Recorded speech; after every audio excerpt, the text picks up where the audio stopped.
Chacun sait que c'est un journaliste autrichien qui s'appelait Theodor Herzl. Il a assisté à l'affaire Dreyfus. Il a dit « Je veux créer un État juif pour qu'il n'y ait plus jamais d'affaires comme celle-là ». Or aujourd'hui, dans cet État, des affaires Dreyfus, il y en a tous les jours et encore pire que ça. Donc, l'existence de cet État elle est totalement injustifiée. Maintenant, il faut analyser les choses plus en profondeur. Dans la Torah, c'est écrit qu'au moment de la destruction du second temple, Dieu, du fait de la haine gratuite qui régnait entre nous les Juifs, j'étais en train d'expliquer, chacun sait que le second temple de Jérusalem a été détruit. Pour quelle raison Dieu l'a détruit? J'ai quelque chose que je suis un peu gêné de dire, mais c'est pas grave si on m'écoute jusqu'au bout. Il existait une haine gratuite entre nous et Dieu avait décidé de nous exterminer totalement.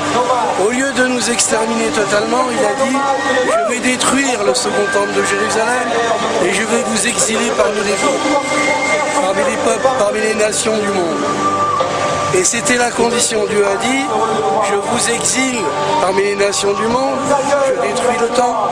Et c'est la condition pour que j'annule mon décret d'extermination.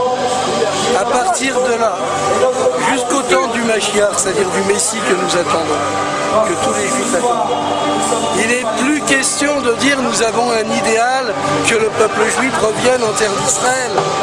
C'est totalement absurde, parce que la condition pour que Dieu annule son décret d'extermination était que vous acceptiez, avec amour d'ailleurs, le fait d'être exilé.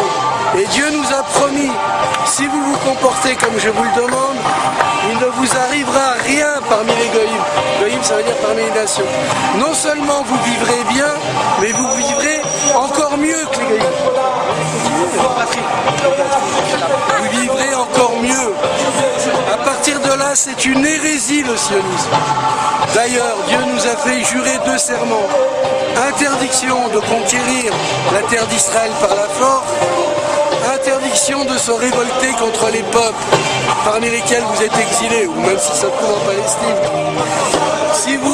Si vous transgressez ces serments, il va vous arriver des catastrophes. Et c'est la Shoah. La Shoah est due à l'action des sionistes. Il faut le savoir. Les sionistes ont fait la Shoah. Le plus grand mensonge de l'histoire, c'est qu'ils disent du fait qu'il y a eu la Shoah, ça justifie l'existence de notre État sioniste. C'est tout le contraire. C'est du fait de l'existence de l'État sioniste, ou plus exactement, des agissements de ceux qui voulaient créer l'État sioniste, qu'il y a eu la Shoah.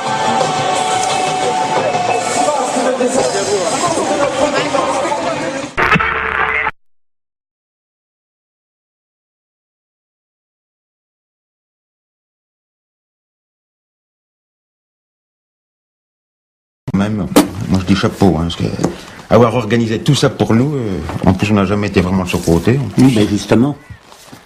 Et quoi? Mais t'es futé comme un rouleau de grillage, comme un pauvre gamin. Ouais. Tu crois peut-être que tu fais ça pour tes beaux yeux? Hein? Tu vois le mal partout, toi. Donc je le vois où qu'il est. Quand un salaud devient gentil, c'est qu'il prépare une saloperie. Puis c'est tout.